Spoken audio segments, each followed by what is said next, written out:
The White House confirmed Friday that another staffer has tested positive for the coronavirus. That's now 2 staffers in just 2 days. The president says that employees will be tested daily to stem the spread. President Trump and the First Lady honored veterans Friday. They opted not to shake hands with those in attendance, but they also chose not to wear face masks. Natalie Brand has the latest from the White House. President Trump announced the vice president's press secretary, Katie Miller, has tested positive for the coronavirus. She hasn't come into contact with me. She spent some time with the vice president. I understand Mike has been tested, vice president, and he tested negative. This comes one day after news that one of the president's valets who served him meals tested positive Wednesday. I do what I have to do. We've taken very strong precautions at the White House. Several aides to the vice president were told to get off an airplane for testing before Pence headed to Iowa to meet with faith leaders and food suppliers. Here in Washington, the president laid a wreath to mark the 75th anniversary of Victory in Europe Day at the World War II Memorial. Though he and the First Lady kept their distance, neither they nor the veterans in attendance wore masks. Did you consider wearing a mask when you were with them, given their No, because I was very far away. I appreciate the question. The president's economic advisors warn of a tough economic road ahead after Friday's jobs report showed more than 20 million jobs were lost in April, the biggest drop since the Great Depression. May's going to be a tough month. During a lunch meeting with Republican lawmakers, the president continued to predict an economic bounce back. It's going to be transition to greatness because we're going to do something very fast and we're going to have a phenomenal year next year. House Democrats are calling for a 4th big economic stimulus package to deal with the financial fallout. But Senate Republicans want to wait and evaluate how the multi-trillion-dollar measures they've already passed are working. Natalie Brand, CBS News, the White House. For more on this now, I want to bring in Daniel Lippman. He's a Politico reporter covering the White House. Daniel, thanks for joining us. As we just heard, Vice President Pence's own press secretary, Katie Miller, tested positive for COVID-19.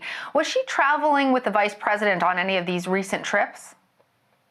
She has been. I don't know if she traveled this week, but she has been in close contact. She is his main communications person, and so while Trump said that he wasn't in much touch with her, she definitely has been in a close working relationship with Vice President Pence.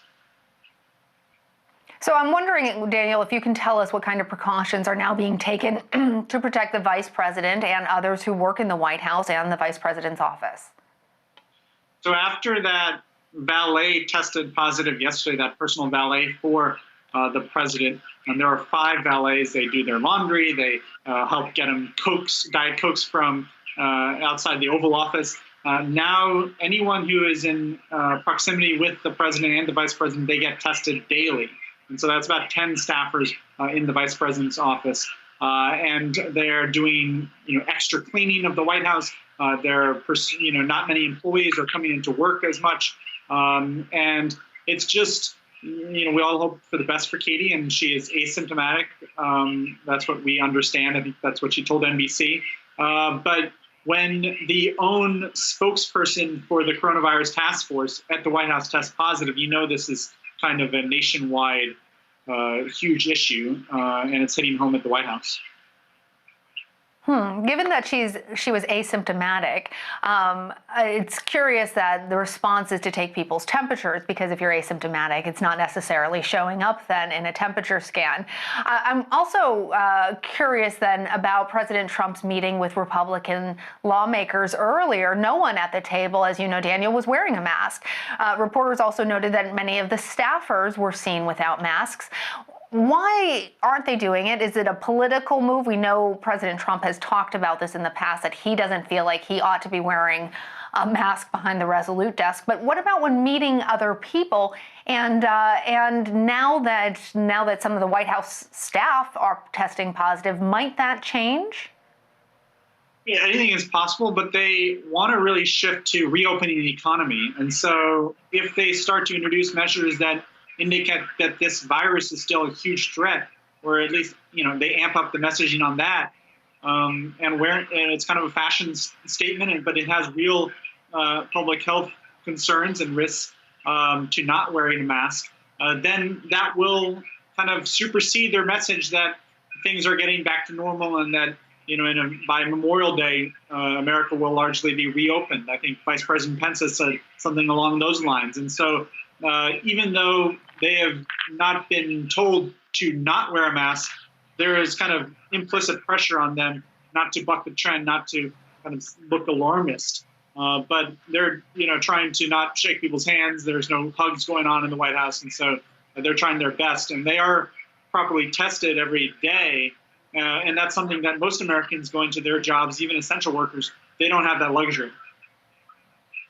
You could also read it the other way, though, as part of getting back to normal in this new normal, and part of reopening the business means that we have to take some necessary precautions, not just to protect ourselves, but to protect others. And that's part of the reason why the Surgeon General now recommends that people wear face masks.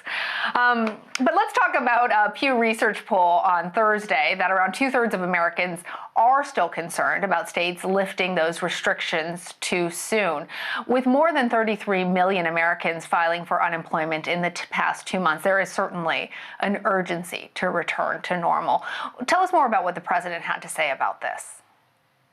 Yeah, so they're working with the CDC new guidelines that were much more detailed, and they had been squashed. A draft of that got leaked to the media. But states really need those guidelines and businesses really to open up, because it kind of provides a detailed roadmap.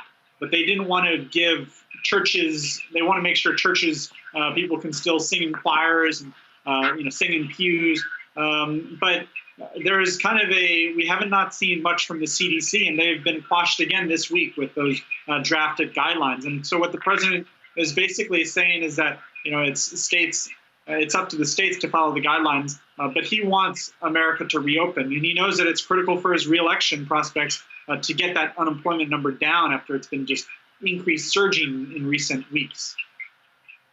And on that same note, the president also hinted about the next phase of relief for the economy. Can you tell us a little bit more, Daniel, about what that might look like? So it's going to be a combination of things, and Democrats are still hashing it out. So nothing is set in stone yet. Pelosi wanted to introduce something next week, but Democrats, her own kind of left flank, they want to make sure that everything is included that they want. They don't want to act prematurely. But we're looking at lots of money to the states, localities. This is a huge lobbying push from Washington. So this is seen as one of the last measures to get the economy back and running. And so every industry is trying to get a piece of this. Airlines, restaurants, everyone that has been impacted, and that's basically all parts of the economy. They want to get help in this. And so it could end up being $2 trillion, but there's going to be resistance from Republicans who say that we've exploded the deficit too much and we've got to tighten our belts. Well, know that they're hashing that out. And while they're doing so, President Trump has claimed that some Democratic leaders don't actually want the economy to recover. Why is he saying that? Is there any evidence of that, or is this all part of that re-election campaign, Daniel? I think most Democrats, they want the economy to recover quickly, or else they would not be trying to have lots of fiscal stimulus, because all of that money is going to help both Americans in their eyes, and also unintentionally it will help President Trump's reelection prospects, because the economy will be better if, at least this year, maybe not 20 years down the line when we have to pay for all that debt, but it will be better if you actually pump more money into the economy, because consumer demand is way down.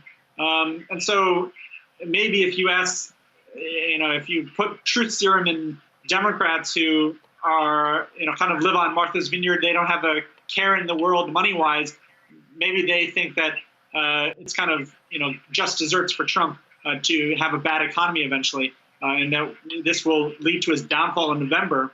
But most Democrats, I think, would like the economy to get back to normal. And that's what their constituents want too.